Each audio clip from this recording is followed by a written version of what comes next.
तो दोस्तों, स्वागत है आपका हमारे एक और नए वीडियो में। और भाई सच कहूं तो ये ओमनिशेंट रीडर्स व्यू पॉइंट की कहानी अब जिस मोड़ पर पहुंच गई है वो दिन ब दिन और भी ज़्यादा इंटरेस्टिंग होती जा रही है। हर पल नए नए और ख़तरनाक सिनारियोज सामने आ रहे हैं और कहानी अभी बहुत लंबी है, पर मैं इसे जल्द से जल्द आप लोगों के लिए पूरा करने की कोशिश कर रहा हूँ। आज का एपिसोड तो एकदम नेक्स्ट लेवल होने वाला है, तो चलिए बिना किसी देरी के सीधा कहानी को शुरू करते हैं। कुछ समय बाद एक लेडी हीवन को उसे पहले बचाने के लिए थैंक्स कहती है। वो खुश है कि वो अच्छा कर रही है। वो डोगजा को पहचान लेती है जब वो ज्यूमहो स्टेशन पर था और उसे बचाने के लिए उसका भी शुक्रिया मानती है। उसकी बेटी भी उसे थैंक्स कहती है और उसके बाद हीवन उसे उसके फिर से जिंदा होने पर कंग्रेचुलेट करती है और कहती है कि इसमें काफ़ी टाइम लगा। डोगजा बस कहता है कि वो उसके आने से कुछ खास खुश नहीं लग रही है, लेकिन वो उसे एक पल के लिए प्राइवेट में बात करने के लिए बुलाती है। वो फिर उसे बताती है कि वो 4 दिन पहले पैराडाइज आई थी और अपने पहले दिन उसने हर चीज़ पर डिस्ट्रस्ट किया। दूसरे दिन उसे सब कुछ पर डाउट हुआ, लेकिन फिर वो वेवरिंग होने लगी, मतलब उसका मन डोलने लगा। आज उसका चौथा दिन है जब डोगजा वहां आता है और अचानक वो सोचने लगती है कि क्या उनके लिए सिनेरियोज को क्लियर करते रहना वाकई मीनिंगफुल है। डोगजा उससे पूछता है कि क्या उसके लिए इस तरह गिव अप करना बहुत जल्दी नहीं है, या शायद वो अंदर ही अंदर लंबे समय से ऐसा ही फील कर रही है। अचानक वे 2 गार्ड्स को एक आदमी को घसीटते हुए देखते हैं जो उनसे उसे छोड़ने के लिए कह रहा है और कहता है कि उसने जो कुछ भी चुराया है वो उसके लिए पैसे दे देगा। हीवन उसे बताती है कि ये जगह सियोल से ज़्यादा सेफ है और अलग अलग स्पीसीज एक दूसरे के खिलाफ भेदभाव नहीं करती हैं। वे ज़रूरत पड़ने पर एक दूसरे की मदद करने के लिए तैयार रहते हैं। यहाँ सबके रहने के लिए घर है और सबके लिए काम भी है। उन्हें अपने दोस्तों द्वारा बिट्रे किए जाने या रात में मॉन्स्टर्स द्वारा हमला किए जाने की वरी करने की ज़रूरत नहीं है। उन्हें सिनारियोज के पीछे भागने की ज़रूरत नहीं है और उन्हें वे नाइटमेयर्स नहीं देखने पड़ेंगे कि उन्होंने किसी को मार डाला। इसके अलावा उन्हें अब किसी और को लूज नहीं करना पड़ेगा। डोगजा सोचता है कि उसने इस दुनिया में आने के बाद खुद हीवन को प्रिपेयर किया था और वो ऐसी थी जिसे मारना पड़ता था ताकि वो बिना मारे आगे बढ़ सके। डोगजा कहता है कि अगर वो चाहे तो वहाँ रुकने के लिए फ्री है और वो ये भी सोचता है कि ये जगह बहुत सेफ है और हो सकता है कि ये सभी सिनारियोज में से सबसे सेफ स्पॉट हो जो उन्हें मिल सके। हालांकि वो वहाँ रुकने से रिफ्यूज़ कर देता है और जल्द ही वापस लौट जाएगा। वो रिवील करता है कि ये एंड नहीं है और उसे सिनारियोज में पार्टिसिपेट करते रहना होगा। वो उससे पूछती है कि वो किस एंड के बारे में सोच रही है और वो जवाब देता है कि वो उसे इस बारे में नहीं बता सकता। वो उससे पूछती है कि क्या एंड इस जगह से बेहतर होगा और क्या हर कोई दुखी होगा यदि वे सिनारियोज को जारी नहीं रखते हैं। उसके बाद हीवन कहती है कि वो वहाँ उसका वेट करेगी और अगर कुछ भी होता है तो वो उसे कॉल कर सकती है। डोगजा एक सफ़ेद घर देखकर सरप्राइज्ड है और सोचता है कि कैसल का लॉर्ड आमतौर पर महल के भीतर एक लग्जरी होम में रहता है। अचानक वो परपेचुअल मोशन की स्किल का उपयोग करता है और कहीं से प्रकट होता है और पौधों को पानी देता हुआ लगता है। वो डोगजा से उन पौधों के बारे में पूछता है जिन्हें पैराडाइज फ्लावर्स कहा जाता है। इनके फूल सुबह खिलते हैं, रात में फल देते हैं और गिर जाते हैं और पौधा फिर से अपना फूल खिलाने के लिए फल को इस्तेमाल करता है। ये प्रोसेस हमेशा रिपीट होता रहता है और लॉर्ड उसके नॉलेज से इम्प्रेस होता है और कहता है कि वो उन्हें देखते हुए कभी नहीं थकता। इनकी वाइटैलिटी वास्तव में कमाल की है। डोगजा कहता है कि उनका नाम वास्तव में सही नहीं लगता, क्योंकि यदि यह पौधा वास्तव में परपेचुअल मोशन में होता तो फूल तब भी खिलता, भले ही वो उन्हें पानी न देता। लॉर्ड उससे कहता है कि जब उनके पास इतने सुंदर फूल हैं तो वो ऐसी छोटी सी कमी को इग्नोर कर दे। डोगजा उससे पूछता है कि वो उसे क्यों ढूंढ रहा है और वो जवाब देता है कि वो उसे हेलो कहना चाहता है। वो फिर से अपना इंट्रोडक्शन देता है, लेकिन डोगजा उसे बीच में ही रोक देता है और कहता है कि वो पैराडाइज का लॉर्ड राइनहाइट है जो किताब का एक मशहूर विलन है। डोगजा उसका कैरेक्टर प्रोफाइल चेक करता है और पाता है कि उसका डीमन एट्रीब्यूट है। उसके स्टैट्स शानदार हैं। उसके ओवरऑल स्टैट्स ने सिनेरियो लिमिट को पार कर लिया है और लगभग उसके सभी स्किल लेवल मैक्सिमम हैं। डोगजा उससे पूछता है कि वो उसे क्यों देखना चाहता है और वो जवाब देता है कि वो उन रूमर्स के बारे में क्यूरियस है जो उसने उसके बारे में सुनी है। जब उसने सिनारियो में एंट्री की तो सभी तरह के क्रीचर्स उसके बारे में बात कर रहे थे। वह उस समय खतरा फील किए बिना नहीं रह सका। डोगजा कहता है कि वो एक डीमन मार्किस के लिए काफ़ी हम्बल है जो 2nd रैंक पर है। राइनहाइट सरप्राइज्ड है और कहता है कि उसने वाकई अपनी रिसर्च की है और डोगजा सोचता है कि क्या उसे उस पर हमला करना चाहिए। ऐसा नहीं है कि उसके पास कोई मौका नहीं है, लेकिन अगर वो उसे मार देता है तो ये पैराडाइज बर्बाद हो जाएगा। राइनहाइट रिवील करता है कि वो जिस दुनिया से आता है वहाँ डार्क कासल 34th सिनारियो था और उसे वो पल याद है जब वो 800 साल पहले इस जगह गिरा था, जब ये मैदान पूरी तरह से खाली थे। उसके पास जो कुछ भी था वो उसकी रैंक थी और बिना किसी निर्देश के भी सब एक दूसरे को मारने में लगे थे। इसलिए उसने ये पैराडाइज बनाया। और डोकाइबी इन जगहों को सिनारियोस का कब्रिस्तान कहते थे, लेकिन वो इस बात से सहमत नहीं है। हालांकि वो इन वर्षों में खून से लथपथ डीमन बन गया है, वो पूरे विश्वास के साथ कह सकता है कि वहां नया जीवन खिल सकता है जहां कोई और सिनारियोज नहीं है। डोकचा सोचता है कि अगर उसने ओरिजिनल नॉवल नहीं पढ़ी होती तो वो उसकी बातों से इंप्रेस हो सकता था। किताब में उसे प्योर ईविल कहा गया था। वो उसे कॉन्स्टलेशन डोकचा कहता है और कहता है कि उसे अगले सिनारियो पर जाने के बारे में सोचना चाहिए। वो उसे गिव अप करने के लिए कहता है क्योंकि आगे ऐसी कोई चीज़ नहीं है। वो चिल्लाकर कहता है कि कई ताकतवर पुरुषों ने हिडन सिनारियो की तलाश की है, लेकिन उनमें से कोई भी डार्क कासल को क्लियर करने में सक्सेसफुल नहीं हुआ है। वे बस सिनारियोज की बेमतलब की भाग दौड़ से निराश हो जाते हैं और वो नहीं चाहता कि डोकचा उनके जैसा बने। डोकचा उससे पूछता है कि वो उससे क्या चाहता है और वो उससे उसके साथ मिलकर पैराडाइज को प्रोटेक्ट करने के लिए कहता है। वो कहता है कि उसे उसकी मदद की ज़रूरत है। डोकचा को एक तरफ से कुछ शोर सुनाई देता है जहां पहले वाला आदमी गार्ड से उसे छोड़ने की भीख मांगता है। वो कहता है कि उन्हें सिर्फ इसलिए ऐसा करने की ज़रूरत नहीं है क्योंकि उसने कुछ चुराया है। डोकचा सोचता है कि जिस तरह परपेचुअल मोशन सेल्फ एग्जिस्ट नहीं कर सकता और वो बहुत अच्छी तरह जानता है कि पैराडाइज बिना किसी सैक्रिफाइस के एग्जिस्ट नहीं कर सकता, उसे पता चलता है कि कुछ कॉन्स्टलेशंस इस सब पर हंस रहे हैं। गार्ड्स आदमी को जेल के अंदर ले जाते हैं। थोड़ी देर बाद डोकचा उसे बुलाता है और कहता है कि पैराडाइज जैसी कोई चीज़ नहीं है, जैसे कि परपेचुअल मोशन अकेला एग्जिस्ट नहीं कर सकता। वो उससे उसे अगला सिनारियो देने के लिए कहता है।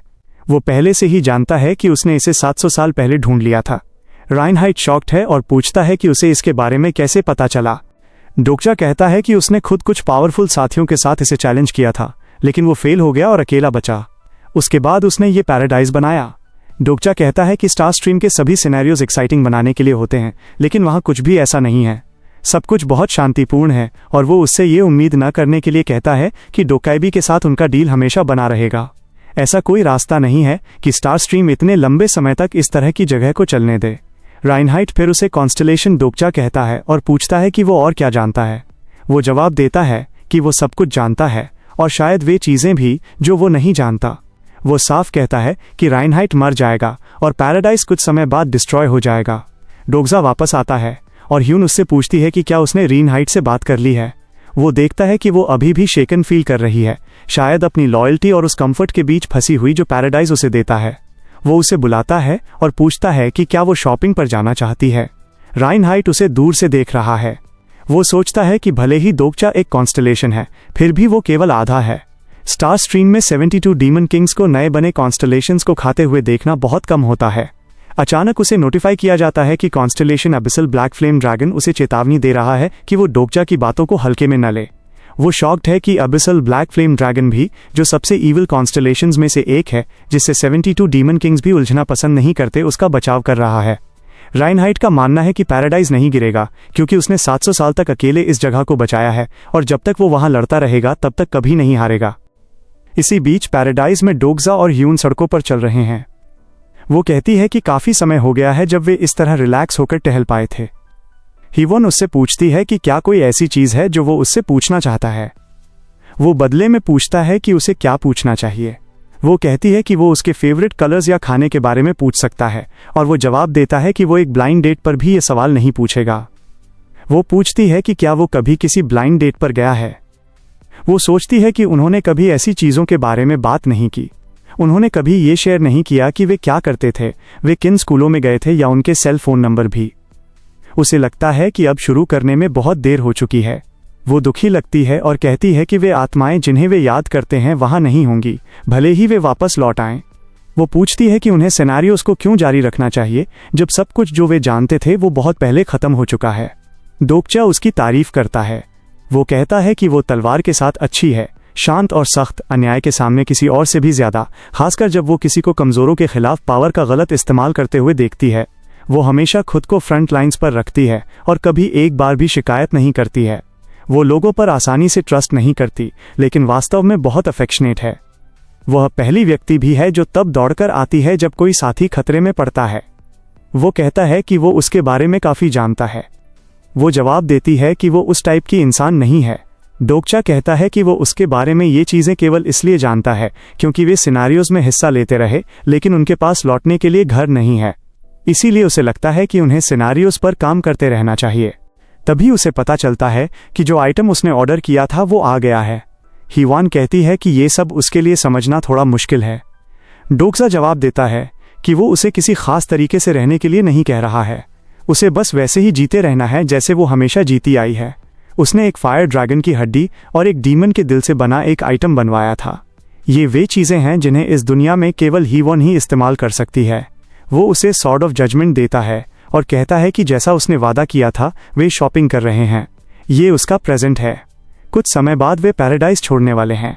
सुयोंग डोक्जा को ऐसा करने के लिए बेवकूफ़ कहती है। वो कहता है कि उसका हिस्सा यहाँ हो गया है और पैराडाइज बचाना उसका काम नहीं है। सुयोंग पूछती है कि क्या वो चीज़ों को ओरिजिनल नॉवल के अनुसार होने देगा। वो जवाब देता है कि अभी रीनहाइट को हराना बहुत टफ होगा। यदि उसने कोशिश की तो उसे सिर्फ एक खराब स्टोरी मिलेगी क्योंकि राइनहाइट के पास बहुत सारे सपोर्टर्स हैं। वो पूछती है कि उसने अपने सभी साथियों को पीछे क्यों छोड़ दिया है। डोक्चा जवाब देता है कि उन सभी को कुछ समय की ब्रेक चाहिए। वो गुस्से में है, कह रही है कि उसने इतने समय तक उनके साथ इतना अच्छा व्यवहार किया, लेकिन अब वे एक ऐसे डीमन की अजीब स्कीम के चक्कर में आ गए हैं जिससे वे अभी मिले थे। वो समझती है कि हीवन ने अपनी चॉइस क्यों बनाई। उसका अब तक का समय काफ़ी मुश्किल रहा। सुयोंग जानती है कि डोक्चा सिर्फ बहाने बना रहा है। वे दोनों जानते हैं कि पैराडाइज जल्द ही गिर जाएगा और हीवन अभी भी इसकी सड़कों पर घूम रही है, ये नहीं जानते हुए कि क्या होने वाला है।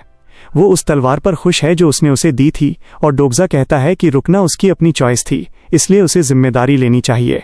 वो पूछती है कि वो उसे अपने साथ क्यों ले जा रहा है।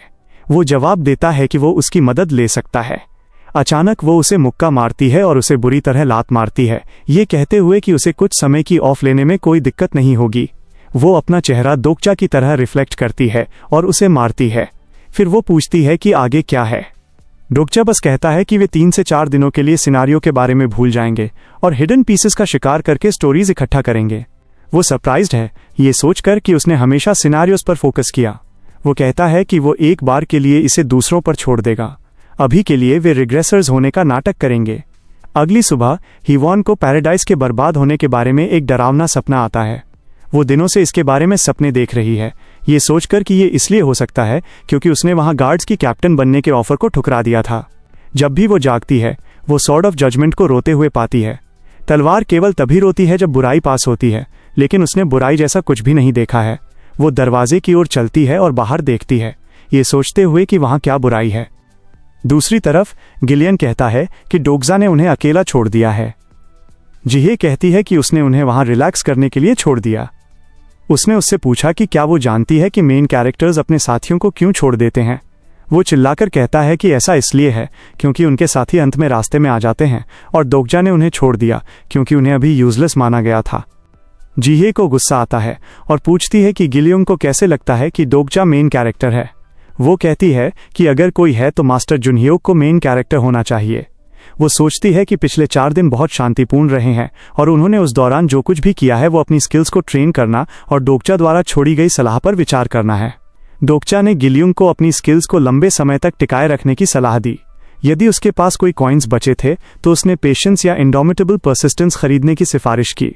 वो नीलामी का उपयोग भी कर सकता था या अपने सपोर्टिंग कॉन्स्टलेशन से मदद मांग सकता था। उसने जिहे को बताया कि उसने एजिलिटी में बहुत अधिक पॉइंट इन्वेस्ट किए थे और यदि उसके पास कोई कॉइन्स बचे थे तो उसे अपनी स्ट्रेंथ और माना बढ़ाने के लिए उन्हें खर्च करना चाहिए। उसका लड़ने का स्टाइल उस एट्रीब्यूट के आधार पर काफ़ी बदल जाएगा जिसमें उसने इन्वेस्ट किया था। उसने शिन को अपनी टेमिंग और एडवांस्ड इनर स्पीशीज कम्युनिकेशन को मैक्स आउट करने पर फोकस करने की सलाह दी। जिहे शिन के पास जाती है और पूछती है कि क्या वो जानती है कि डोक्जा क्या करता था। शिन जवाब देती है कि डोक्जा एक अकेला आदमी है जिसे पढ़ना पसंद है। जिहे कहती है कि वे पहले से ही उसके बारे में यह जानते हैं। शिन कहती है कि जब वो उसके बारे में सोचती है तो उसे कई पेजेस की इमेजेस मिलती हैं, लेकिन वो नहीं बता सकती कि वे क्या हैं। वो दुखी है कि उसे अभी तक स्टिग्मा नहीं मिला है। अचानक वे हानसंग को कहीं जाते हुए देखते हैं। वो हीवन के पास जाता है और पूछता है कि क्या कोई चीज़ उसे परेशान कर रही है। वो जवाब देती है कि वो बहुत ज़्यादा सोच रही है क्योंकि हाल ही में चीज़ें शांतिपूर्ण रही हैं। हानसंग भी वैसा ही महसूस करता है। उन्हें पता चलता है कि कॉन्स्टलेशन डिमोनिक जज ऑफ फायर हानसंग के कार्यों से नाखुश है। उनके कॉन्स्टलेशंस बहस कर रहे हैं जबकि वे वहां चुपचाप बैठे हैं। थोड़ी देर बाद वो बातचीत शुरू करता है और कहता है कि उसे यकीन है कि ये शांति एक कीमत पर आती है। ह्यून कहती है कि डोक्जा ने उन्हें किसी कारण से वहां छोड़ा होगा और अब ये उन्हें पता लगाना है कि क्यों। अचानक वे कुछ लोगों को प्रोटेस्ट करते हुए और अगले सिनारियो की मांग करते हुए देखते हैं। ही-1 पैराडाइज में प्रोटेस्टर्स को देखकर शॉक्ड है। वो ज्यूमहो स्टेशन की एक महिला को उसकी बेटी के साथ पहचानती है, जो गार्ड्स को ये बताने की कोशिश कर रही है कि वो प्रोटेस्ट का हिस्सा नहीं है। ही-1 बीच में आती है और सभी से शांत होने के लिए कहती है। गार्ड्स उससे इंटरफियर न करने के लिए कहते हैं क्योंकि वे ऑफिशियल ड्यूटी पर हैं। महिला कहती है कि वो बस वहां से गुजर रही थी, लेकिन गार्ड्स नहीं सुन रहे हैं। ही-1 भी चिल्लाती है कि महिला प्रोटेस्टर नहीं है। एक गार्ड उसे छोड़ने का ऑर्डर देता है क्योंकि उन्हें लॉर्ड से ऑर्डर्स मिले थे, लेकिन फिर ही-1 से कहता है कि महिला एक प्रोटेस्टर है और उसका पीछा करना शुरू कर देता है। ही-1 कहती है कि पीछा किए जाने पर कोई भी भागेगा। गार्ड चिल्लाकर कहता है कि उसका क्राइम जल्द ही सामने आ जाएगा। एक बूढ़ा आदमी उसके पास आता है और कहता है कि वे नहीं सुनेंगे। यह पैराडाइज का कानून है। वो उससे पूछती है कि वे महिला को कहाँ ले जाएंगे और वो जवाब देता है कि यह एक अंडरग्राउंड डंजन हो सकती है जहां से कोई भी कभी वापस नहीं लौटता। ही-1 और हानसंग उसकी बेटी को कंफर्ट करने की कोशिश करते हैं। ही-1 सोचती है कि क्या ये वाकई पैराडाइज है। जिहे उनके पास आती है और कहती है कि वे जानते हैं कि उन्हें क्या करना है। हानसंग कहता है कि ये एक बड़ी बात होने वाली है। जिहे को यकीन है कि डोगजा इसलिए गया क्योंकि उसे उन पर भरोसा था कि वे इसे संभाल लेंगे। गिलियांग कहता है कि वो गंभीर चेहरे के साथ मॉन्स्टर से लड़ रहा होगा। ही-1 भी उठती है और कहती है कि उन्हें इसे अपने दम पर संभालने की जरूरत है और वे हर चीज के लिए डोगचा पर डिपेंड नहीं रह सकते। दूसरी तरफ डोगचा और सुयुंग एक स्पोर्ट्स कार में जा रहे हैं। वो बहुत हैप्पी लग रही है और पूछती है कि उसने ऐसा पहले क्यों नहीं किया। उसे ये आर्टिफैक्ट एक हिडन सिनारियो क्लियर करके मिला था, एक एसएसएस ग्रेड फरारी गिनी। वह सोचता है कि ये एक स्पेशल रिग्रेसर होने जैसा है और इमेजिन करता है कि जुनियोक स्मूथ लाइफ एंजॉय कर रहा था जबकि वे संघर्ष कर रहे थे। सुयुंग थ्रिल्ड है और कहती है कि वो अब और बेवकूफ़ बनकर रहने से इनकार करती है। वो अब से अपने लिए स्वार्थी होकर जिएगी। डोगजा कहता है कि वो इतने समय से यही कर रही है। डोगजा अपने विचारों में सहमत होता है। वो अचानक जोर से चिल्लाता है कि वो मेन कैरेक्टर है, लेकिन सुयोंग को शौक में उसे घूरते हुए देखकर उसे तुरंत पछतावा होता है। यहाँ तक कि कॉन्स्टेलेशंस भी उसके चिल्लाने से एम्बैरेस्ड हैं। हालांकि डोगजा सोचता है कि अब तक पैराडाइज में चीजें गर्म हो जानी चाहिए। ओरिजिनल नॉवल के प्लॉट को देखते हुए उसे पता है कि वे अपने दम पर बिल्कुल ठीक रहेंगे। वो हैरान है कि सब कुछ इतनी स्मूथली चल रहा है। अचानक उसे एक नोटिफिकेशन मिलता है, एक बहुत बड़ा फेट तुम्हारी मौत की उम्मीद कर रहा है। घबराकर वो ब्रेक मारता है। कार झटके के साथ रुकती है। सुयोंग पूछती है कि वो क्या कर रहा है। वो उसे चुप रहने के लिए कहता है, ये जानकर शॉक्ड है कि उसे एक फेट मैसेज मिला है लगातार 3 बार। वो सुयोंग को बताता है कि किसी ने उसका फेट पढ़ा है। डोगचा समझाता है कि फेट उस भविष्य को अपने टारगेट पर अप्लाई कर देता है। सुयोंग को समझ आता है कि ये एक पैराडॉक्स पैदा करता है। वो पूछती है कि ऐसी शक्ति कौन चला सकता है और डोगचा जवाब देता है कि केवल ग्रेट नेबुला ही किसी का फेट पढ़ सकते हैं। वे कार से बाहर निकलते हैं। डोगजा जवाब देता है कि उसमें लिखा था तुम मर जाओगे। अचानक एक ह्यूमनॉइड मॉन्स्टर सामने आता है। सुयोंग कहती है कि उसे पहले बताना चाहिए था। ये सस्पिशियस था कि सब कुछ कितनी शांति से चल रहा था। फिर एक फिगर सामने आती है। डोगचा को उससे ईथर की गंध आती है और पूछता है कि क्या वो डायोनाइसिस का साथी है। वो फिगर जवाब देती है कि वो यहाँ एक मैसेज देने आई है। तो दोस्तों, आज का वीडियो यहीं तक था। देखने के लिए आप सभी का दिल से बहुत बहुत शुक्रिया। मुझे पूरा यकीन है कि आपने कहानी के इस रोमांचक मोड़ का पूरा आनंद लिया होगा। अगर आपको मेरा ये एक्सप्लेनेशन और वीडियो पसंद आया है तो आगे के अपडेट्स के लिए चैनल को लाइक और सब्सक्राइब करना बिल्कुल न भूलें। आपकी एक क्लिक हमें बहुत मोटिवेट करती है। और हाँ, नीचे कमेंट बॉक्स में अपने कीमती विचार या कोई नया सुझाव ज़रूर दें या फिर बस एक छोटा सा हाई लिख दें। मुझे आप सबसे बात करके बहुत खुशी होगी। अगली बार फिर मिलेंगे एक नए और धमाकेदार एपिसोड के साथ। तब तक के लिए अपना ख्याल रखें, अपनी लाइफ के हीरो बने रहें और हमेशा ऑसम रहें।